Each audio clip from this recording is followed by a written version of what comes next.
ನಮಸ್ಕಾರ, ನೀವು ನೋಡ್ತಾ ಇದ್ದೀರಾ ಶ್ರೀ ಮಾರಿಕಾಂಬಾ ಡಿಜಿಟಲ್ ಟಿವಿ. ನಾನು ಸೃಷ್ಟಿ ನಾಯ್ಕ್. ರಾಜ್ಯದ ಕಾಂಗ್ರೆಸ್ ಸರ್ಕಾರ ಶಿರಸಿಯ ಪಂಡಿತ್ ಸಾರ್ವಜನಿಕ ಆಸ್ಪತ್ರೆಯನ್ನು ನಿರ್ಲಕ್ಷಿಸಿ ಜನರ ಸಾವಿನ ಮೇಲೆ ತನ್ನ ರಾಜ್ಯಭಾರ ಮಾಡುತ್ತಿರುವಂತೆ ಭಾಸವಾಗುತ್ತಿದೆ ಎಂದು ಬಿಜೆಪಿ ಮುಖಂಡ ಅನಂತಮೂರ್ತಿ ಹೆಗಡೆ ಹರಿಹಾಯ್ದಿದ್ದಾರೆ. ಶಿರಸಿಯ ಪತ್ರಿಕಾ ಭವನದಲ್ಲಿ ಮಾತನಾಡಿದ ಅವರು, ಆಸ್ಪತ್ರೆ ವಿಚಾರದಲ್ಲಿ ಸರ್ಕಾರ ತೋರಿಸುತ್ತಿರುವ ನಿರ್ಲಕ್ಷ್ಯ ಧೋರಣೆ ಖಂಡಿಸಿ ಡಿಸೆಂಬರ್ 16ರಂದು ಬೆಳಗಾವಿಯಲ್ಲಿ ಬೃಹತ್ ಹೋರಾಟ ಕೈಗೊಂಡಿರುವುದಾಗಿ ತಿಳಿಸಿದರು. ಶಿರಸಿಯ ಪಂಡಿತ್ ಸಾರ್ವಜನಿಕ ಆಸ್ಪತ್ರೆಯ ಕಾಮಗಾರಿ 80% ಪೂರ್ಣಗೊಂಡು 1 ವರ್ಷಕ್ಕಿಂತ ಅಧಿಕ ಸಮಯ ಆಗಿದೆ.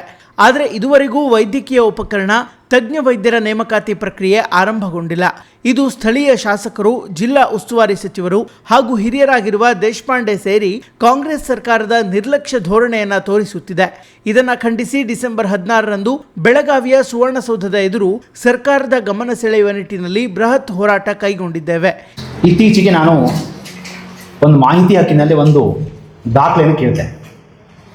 ಯಾವತ್ತು ಅಂತಂದರೆ ದಿನಾಂಕ 4/12/2025 ಏನಂತ ಕೇಳಿದ್ದೇನೆ ಅಂತಂದರೆ, ಶಿರಸಿ ಪಂಡಿತ್ ಸಾರ್ವಜನಿಕ ಆಸ್ಪತ್ರೆಯನ್ನು 100 ಹಾಸಿಗೆ ಸಾಮರ್ಥ್ಯದಿಂದ 250 ಹಾಸಿಗೆಗಳಿಗೆ ಮೇಲ್ದರ್ಜೆಗೇರಿಸುವ ವಿಚಾರವಾಗಿ ಈವರೆಗೆ ವೈದ್ಯರ ನೇಮಕಾತಿ ಮತ್ತು ಯಂತ್ರೋಪಕರಣಗಳಿಗೆ ಟೆಂಡರ್ ಈ ಪ್ರಕ್ರಿಯೆ ಆಗಿದೆಯೇ ಎಂಬುದಾಗಿ ಕೇಳಿದ್ದೇನೆ. ಸರ್ಕಾರಕ್ಕೆ ಆಸ್ಪತ್ರೆ ಕೇಳಿದ್ದೇನೆ. ಅವರು ಏನು ನಮಗೆ ಉತ್ತರ ಕೊಟ್ಟಿದ್ದಾರೆ ಅಂತಂದರೆ, ಈವರೆಗೆ ಯಾವುದೇ ವೈದ್ಯರ ನೇಮಕಾತಿಯೂ ಆಗಿಲ್ಲ, ಯಾವುದೇ ಒಂದು ಟೆಂಡರ್ ಕೂಡ ಆಗಿಲ್ಲ ಅನ್ನುವಂತಹ ಆಘಾತಕಾರಿ ವಿಷಯವನ್ನು ಹೇಳಿದ್ದಾರೆ. ಇದು ನೋಡಿದಾಗ ನಮಗೆ ಏನು ಅನಿಸುತ್ತೆ ಅಂದರೆ, ಶಿರಸಿಯಲ್ಲಿ ಯಾರೂ ಕೂಡ ಹೇಳೋರು ಕೇಳೋರು ಇಲ್ವಾ ಅನ್ನುವಂಥದ್ದು ನಮಗೆ ಮೊದಲು ಕಾಡುವಂಥ ಪ್ರಶ್ನೆ. ಇಲ್ಲಿರುವಂತಹ ಶಾಸಕರು ಏನು ಮಾಡ್ತಾ ಇದ್ದಾರೆ, ಇಲ್ಲಿರುವಂತಹ ಉಸ್ತುವಾರಿ ಸಚಿವರು ಏನು ಮಾಡ್ತಾ ಇದ್ದಾರೆ, ಹಿರಿಯ ರಾಜಕಾರಣಿಯಾದಂತಹ ದೇಶಪಾಂಡೆ ಸಾಹೇಬರು ಏನು ಮಾಡ್ತಾ ಇದ್ದಾರೆ ಅನ್ನೋದನ್ನೆಲ್ಲ ನಾವು ಪ್ರಶ್ನೆ ಮಾಡಬೇಕಾಗ್ತದೆ. ಹಿಂದೆ ಸನ್ಮಾನ್ಯ ವಿಶ್ವೇಶ್ವರ ಹೆಗಡೆ ಕಾಗೇರಿಯವರು ಸ್ಪೀಕರ್ ಆಗಿದ್ದಾಗ ತಮಗೆಲ್ಲ ಗೊತ್ತೇ ಇದೆ, ಹಲವಾರು ಬಾರಿ ಪ್ರತಿಭಟನೆ ಮಾಡಾಗಿದೆ, ಇದರ ಬಗ್ಗೆ ಧ್ವನಿ ಎತ್ತಿ ಆಗಿದೆ. ಇಲ್ಲಿ ಮಾರ್ಗ ಮಧ್ಯದಲ್ಲಿ ಜನ ಹುಬ್ಬಳ್ಳಿ ಹೋಗಬೇಕಾದ್ರೆ ಅಥವಾ ಮಂಗಳೂರು ಹೋಗಬೇಕಾದ್ರೆ ಸಾವನ್ನು ಹೋಗ್ತಾ ಇದ್ದಾರೆ. ಇಡೀ ಜಿಲ್ಲೆಯಲ್ಲಿ ಒಬ್ಬ ನ್ಯೂರೋ ಸರ್ಜನ್ ಇಲ್ಲ, ಏನು ಹಾರ್ಟ್ ಆಪರೇಷನ್ ಮಾಡುವಂತಹ ಯಂತ್ರೋಪಕರಣಗಳಿಲ್ಲ ಅಂಥೇಳಿ ಸುಮಾರು 142 ಕೋಟಿ ವೆಚ್ಚದಲ್ಲಿ 112 ಕೋಟಿಯನ್ನು ಕಟ್ಟಡಕ್ಕೂ 30 ಕೋಟಿ ರೂಪಾಯಿಯನ್ನು ಯಂತ್ರೋಪಕರಣಗಳಿಗಾಗಿ ಮೀಸಲಿಟ್ಟಿದ್ರು. ತಮ್ಮೆಲ್ಲ ಗೊತ್ತಿದೆ. ಆ ದಾಖಲೆಯನ್ನು ಕೂಡ ನಾನು ತೋರಿಸ್ತಾ ಇದ್ದೆ. ಕಟ್ಟಡ ಹಿಂದೆ BJP ಸರ್ಕಾರ ಇದ್ದಾಗಲೇ ಅರ್ಧಕ್ಕರ್ಧ ಕಟ್ಟಡ ಆಗಿತ್ತು, ಇನ್ನೂ ಕೆಲಸ ಆಗ್ತಾ ಇದೆ. ಇದೇನಿತ್ತು ಅಂತಂದರೆ, ಯಾವಾಗ 80% ವರ್ಕ್ ಮುಗಿಯುತ್ತೋ ಆಗ ಯಂತ್ರೋಪಕರಣಗಳಿಗೆ ಟೆಂಡರ್ ಕರಿಬೇಕು ಅಂತಿತ್ತು. ಹಾಗೆ ವೈದ್ಯರ ನೇಮಕಾತಿ ಮಾಡಬೇಕು ಅಂತಿತ್ತು, ಹೌದಲ್ವಾ? ವೈದ್ಯರ ನೇಮಕಾತಿ ಮಾಡಬೇಕು ಮತ್ತು ಯಂತ್ರೋಪಕರಣ ಟೆಂಡರ್ ಕರಿಬೇಕು ಅನ್ನೋದು 80% ವರ್ಕ್ ಆದಮೇಲೆ. ಬಹುಶಃ 80% ವರ್ಕ್ ಮುಗದೆ ಸುಮಾರು 8ರಿಂದ 10 ತಿಂಗಳ, ಬಹುಶಃ 1 ವರ್ಷಕ್ಕೆ ಬಂತು.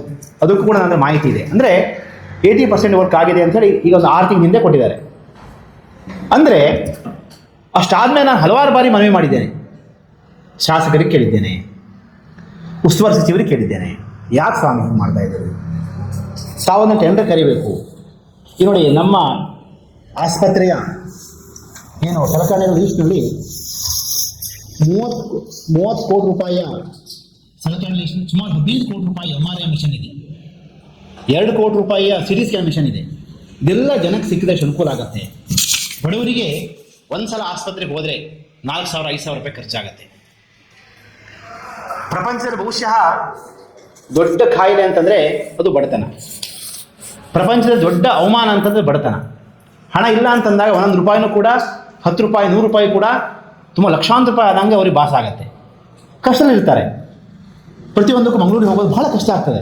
ಅಂಥದ್ರಲ್ಲಿ ಈಗ 1 ವರ್ಷಗಟ್ಟಲೆ ಆಯಿತು. ಏನು ನೋಡಿ, ಯಾವಾಗ ಕಳಿಸಿದ್ದಾರೆ ಅಂತಂದರೆ, ಇದು ಡೇಟ್ ಇದೆ ನೋಡಿ ಅಂತ 30/10/2024 ಪ್ರಸ್ತಾವನೆ ಹೋಗಿದೆ. ಏನಪ್ಪ ಅಂದರೆ, ಈ ಆಸ್ಪತ್ರೆಗೆ ಯಾವ್ಯಾವ ವೈದ್ಯರು ಬೇಕು, ಹಾರ್ಟ್ ಸ್ಪೆಷಲಿಸ್ಟ್ ಎಷ್ಟು ಜನ ಬೇಕು, ನ್ಯೂರೋ ಸರ್ಜನ್ ಎಷ್ಟು ಜನ ಬೇಕು, ಎಲ್ಲ ಕೊಟ್ಟಿದ್ದಾರೆ, ಎಲ್ಲ ಹೋಗಿದೆ. ತಾವೇನೂ ಮಾಡ್ತಾ ಇಲ್ಲ, ಸುಮ್ಮನೆ ಇಟ್ಕೊಂಡಿದ್ದೀರಿ.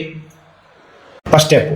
ಎರಡನೇ ಸ್ಟೆಪ್ಪು, ಪ್ರತಿ ಪಂಚಾಯತ್ ಮಟ್ಟಕ್ಕೆ ಹೋಗಿ ಅಲ್ಲಿ ಜನರನ್ನು ಜಾಗೃತ ಮಾಡುವಂಥ ಕೆಲಸ ಮಾಡ್ತಾರೆ. ಆಮೇಲೆ ನಾವು ಕಾನೂನು ಪ್ರಕಾರ ಹೋರಾಟಕ್ಕೆ ಹೋಗ್ತೇವೆ. ಹೈಕೋರ್ಟಿಗೆ ಹೋಗ್ತೇನೆ ನಾನು. ಹೈಕೋರ್ಟಿಗೆ ಹೋಗಿ ಹೈಕೋರ್ಟಲ್ಲಿ ಕೂಡ ನಾನು ಕಾನೂನು ಪ್ರಕಾರ ಏನು ಮಾಡಲಿ ಸರ್ ಅದನ್ನು ಕೂಡ ಮಾಡ್ತೀನಿ. ಒಟ್ಟು ನಾನು ಸುಮ್ಮನೆ ಬಿಡುವಂಥದ್ದು ಇಲ್ಲ ಅಂತ ಹೇಳ್ತಾ, ಇದೆಲ್ಲದಕ್ಕೂ ಹೋರಾಟಕ್ಕೆ ಜನರ ಸಹಕಾರ ಬೇಕು ಅಂತ ಹೇಳ್ತಾ, ದಯವಿಟ್ಟು ಮಂಗಳವಾರ ಬೆಳಗಾವಿಗೆ ಬನ್ನಿ ಅಂತೇಳಿ ಕರೆ ಕೊಡ್ತಾ ಇದ್ದೇನೆ. ನಮಸ್ಕಾರ. ಇದು ಯಾರ ವಿರುದ್ಧದ ಹೋರಾಟವಲ್ಲ, ಕ್ಷೇತ್ರದ ಜನರ ಹಿತಕ್ಕಾಗಿ ನಡೆಯುತ್ತಿರುವ ಹೋರಾಟವಾಗಿದ್ದು, ಪಕ್ಷಭೇದ ಮರೆತು ಈ ಹೋರಾಟದಲ್ಲಿ ಭಾಗವಹಿಸಬೇಕೆಂದು ಅನಂತಮೂರ್ತಿ ಹೆಗಡೆ ಕರೆ ನೀಡಿದರು. ಈ ಹಿಂದೆ ನಮ್ಮ ಮಾಜಿ ಶಾಸಕರು ಸಭಾಧ್ಯಕ್ಷರು ಆಗಿರ್ತಕ್ಕಂಥ ಶ್ರೀಯುತ ವಿಶ್ವೇಶ್ವರ ಕಾಗೇರಿ ಅವರು ಇಲ್ಲಿಯ ಎಲ್ಲ ಪರಿಸ್ಥಿತಿಗಳನ್ನು ಅರ್ಥಕೊಂಡು 112 ಕೋಟಿಯಷ್ಟು ಅನುದಾನವನ್ನು ಸಿವಿಲ್ ಕಟ್ಟಡಕ್ಕಾಗಿ ಮತ್ತು 30 ಕೋಟಿ ಅನುದಾನವನ್ನು ಉಪಕರಣಗಳಿಗಾಗಿ ಮಂಜೂರನ್ನು ಮಾಡಿಸ್ಕೊಂಡು ಬಂದಿದ್ದರು.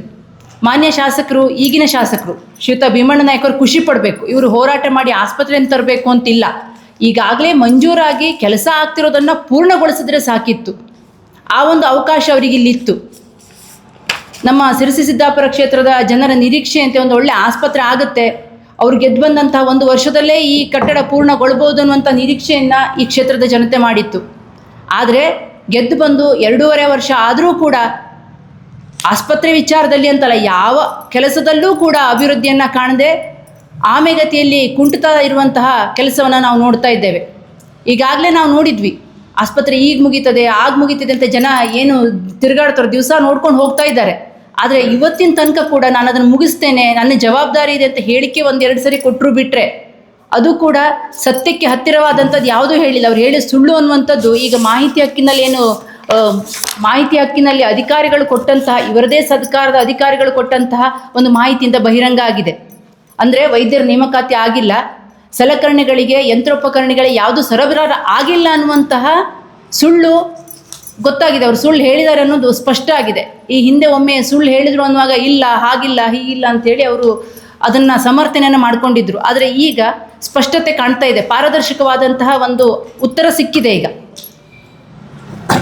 ಈಗಾಗಲೇ ನಾವು ನೋಡ್ತಾ ಇದ್ದೇವೆ, ನಮ್ಮ ಚಳಿಗಾಲದ ಅಧಿವೇಶನ ಈಗಾಗಲೇ ಪ್ರಾರಂಭ ಆಗಿದೆ.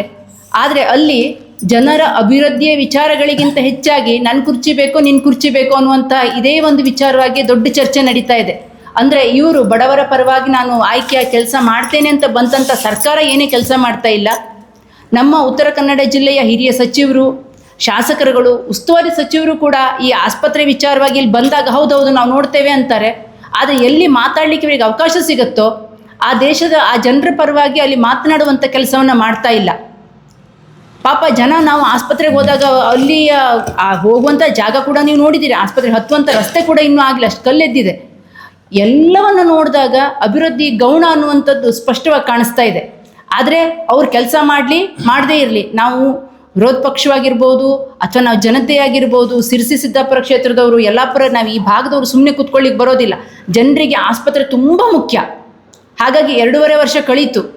ಒಂದು ಮನುಷ್ಯ ಕೆಲಸ ಮಾಡ್ತಾನೋ ಇಲ್ಲಂತ ನೋಡೋದಕ್ಕೆ ಒಂದು ಟೈಮ್ ಬೇಕೇ ಬೇಕಾಗುತ್ತೆ. ಆದರೆ ಅವರು ಇವತ್ತಿನ ತನಕ 3/4% ಆದಂತಹ ಅನುದಾನ ಬಂದಂಥದ್ದು ಕೆಲಸವನ್ನು 1/4% ಕೆಲಸವನ್ನು ಇವ್ರ ಹತ್ರ ಮಾಡಲಿಕ್ಕಾಗೋದಿಲ್ಲ ಅಂತಂದರೆ ಇವರು ಈ ಜಾಗದಲ್ಲಿ ಕೂತ್ಕೊಳ್ಳಿಕ್ಕೆ ಅವರಿಗೆ ಅರ್ಹತೆ ಇಲ್ಲ ಅನ್ನೋದನ್ನು ಈಗಾಗಲೇ ಜನ ಮಾತಾಡ್ಕೊಳ್ತಾ ಇದ್ದಾರೆ. ಹಾಗಾಗಿ ನಾವೇನು ಬೆಳಗಾವಿಗೆ 16ನೇ ತಾರೀಕಿನ ದಿವಸ ಹೋಗ್ತಾ ಇದ್ದೇವೋ, ಅಲ್ಲಿ ನಮ್ಮ ಆರೋಗ್ಯ ಸಚಿವರು ಏನಿಲ್ಲಿ ಬಂದಾಗ, ಸಿರಸಿಗೆ ಬಂದಾಗ ದೊಡ್ಡ ಮಾತುಗಳನ್ನು ಆಡಿ ಹೋಗಿದ್ರು, ಆ ಮಾತುಗಳನ್ನು ಈಡೇರಿಸಬೇಕು ಅನ್ನುವಂತಹ ಒಂದು ಮಾತನ್ನು ಅಲ್ಲಿ ಅವ್ರು ಹೇಳಬೇಕು. ಹಾಗೂ ಈ ಒಂದು 2.5 ವರ್ಷ ಕಳೀತು, ಇನ್ನೊಂದು 6 ತಿಂಗಳಲ್ಲಾದರೂ ಕೂಡ ನಮ್ಮ ಸಿರಸಿಯ ಜನರಿಗೆ ಈ ಒಂದು ಆಸ್ಪತ್ರೆ ಭಾಗ್ಯವನ್ನು ಕಲ್ಪಿಸಿಕೊಡ್ಬೇಕು ಅನ್ನುವಂತಹ ಒಂದು ಬೃಹತ್ ಮಟ್ಟದ ಹೋರಾಟವನ್ನು ನಾವೆಲ್ಲರೂ ಕೂಡ ಸೇರಿ ಮಾಡಬೇಕು ಅಂತ ಅಂದ್ಕೊಂಡಿದ್ದೇವೆ. ತಮ್ಮೆಲ್ಲರ ಸಹಕಾರ ಹಾಗೂ ನಮ್ಮ ಎಲ್ಲ ಕ್ಷೇತ್ರದ ಜನರ ಸಹಕಾರವನ್ನು ಕೂಡ ನಾವು ನಿರೀಕ್ಷೆ ಮಾಡ್ತಾ ಇದ್ದೇವೆ. ಧನ್ಯವಾದ.